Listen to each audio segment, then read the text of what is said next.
What up, everyone? It's Jordan.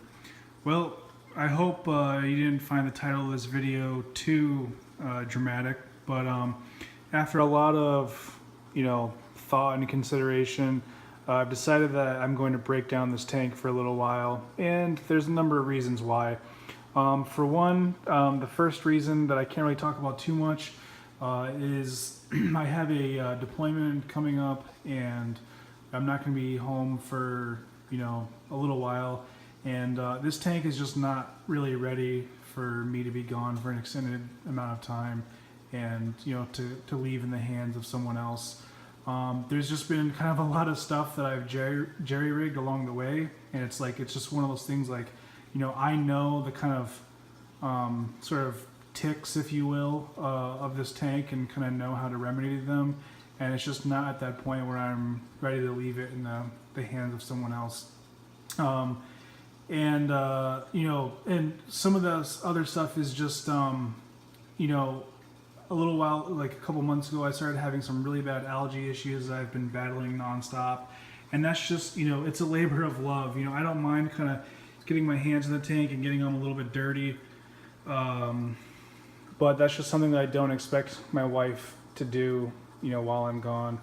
And I'm gonna break this down and start something bigger, probably like a 75, and just really put a lot of thought into what I'm doing.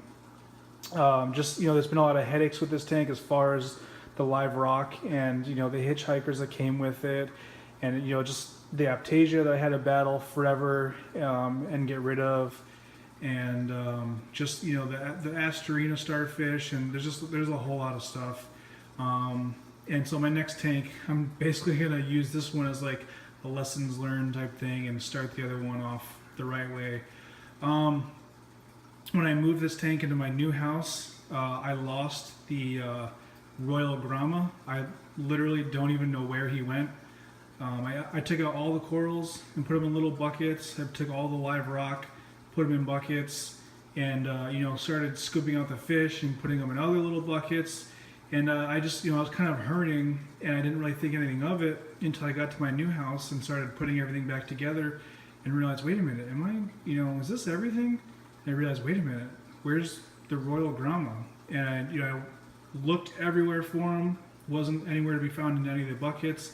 Went back to the old house, he wasn't on the floor, wasn't anywhere. I literally have no idea. The only thing I can think of is maybe he jumped out of panic, and I guess maybe my dog came along and ate him. I have no idea. When I moved the tank, I used that opportunity to put my anemone in a small Tupperware with the clownfish, and pretty much the clownfish had nowhere to swim except into the anemone, and that worked wonders for getting the anemone to host the clownfish. And I'll overlay some pictures of the clownfish swimming in and out of the anemone and whatnot. However, this little guy right there became very territorial over the anemone, to the point where he started bullying the crap out of the other clownfish. And pretty much everything I read was that it's normal.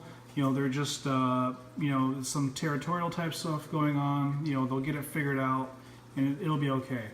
I thought, okay, I'll just give it, a little bit more time. Well, I was gone out of the house for a little while, and I guess this other guy right here who just swam away, the flame hawkfish, I guess something kind of like predatorial in him took over, and when I got home, both the clownfish and the hawkfish were just going after the other clownfish, and he was so tattered.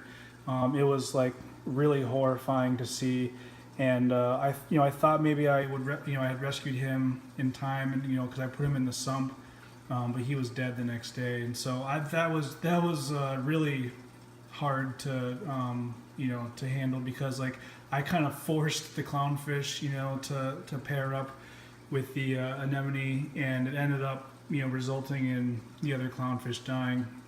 So I lost 2 fish. And like I said, I just have had some weird ongoing algae issues. that stuff right there, that kind of fuzzy stuff. I'm not really sure what that is.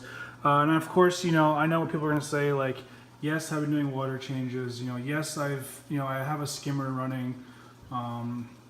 Yes, I've adjusted the light. You know, I've done all those type of things, and it's just like I said, I can't leave this tank for 4 months and just let someone else deal with these issues. So you know, I already have a lot of people interested locally, you know, in the fish, the corals. So, you know, this isn't like the end of the hobby. It's just it's just the end of this tank right now.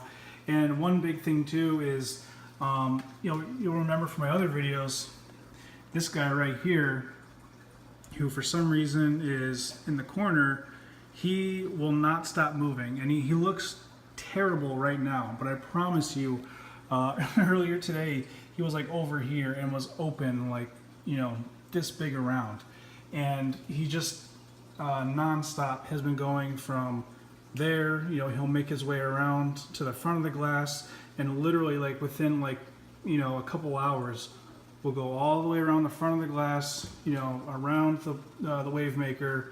You know, he's gone even back down to that corner right there a couple times, and pretty much he's been staying like in the top of the tank in the corners, and I just for the life of me cannot figure it out.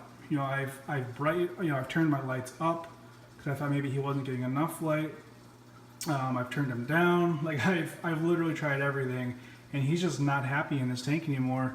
And I know this is a bad example because he looks like, you know, death right now. But I'll overlay some pictures of just taken, you know, last week of him like over here on the glass on the back, you know, open like this big with the clownfish swimming in and out of him.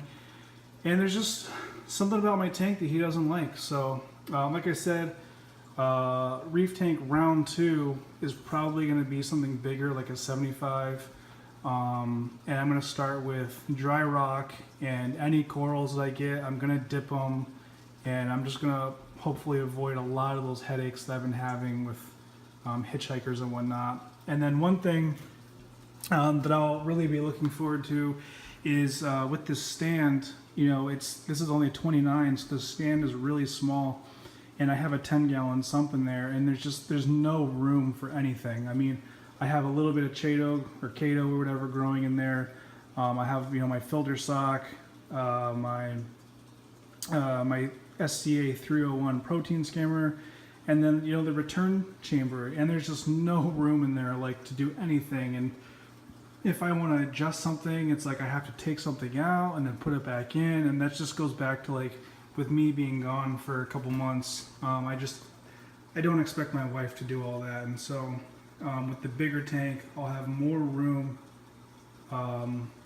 in the stand, and I'm gonna have everything laid out really clean and logically in there, and just make it just a lot, you know, a lot easier to handle. Because right now, this is like my kind of project tank, if you will, and I can't, you know, I can't make my wife responsible for that. So like all the fish are super happy, like my Watchman goby. I'm really sad to see him go, but the hawkfish I am not sad to see go. I mean, he killed my pistol shrimp, he killed my Banggai cardinals, and he killed my other clownfish, and for some reason he leaves the Watchman goby alone. So I have no idea. But anyway, that's all I got for today. This is probably the last reef tank update that I'll do for a little while, at least for probably like 4 months until I get my, you know, my new one up and going, and you know there'll be a lot of videos with that showing the progress and whatnot. So, and of course I'll probably do a video here soon of my planted tank. So, anyways, thanks for watching, guys. Any questions, comments, you know, leave them in the comment section below, and I'll respond to you.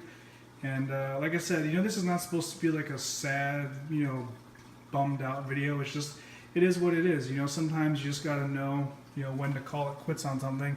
And it's not even necessarily calling it quits. It's just like I said, it just goes back to the fact that I'm not going to be here to help take care of it. So I got to do what's right for my family. So anyways, stay tuned, and I'll see you in the next video.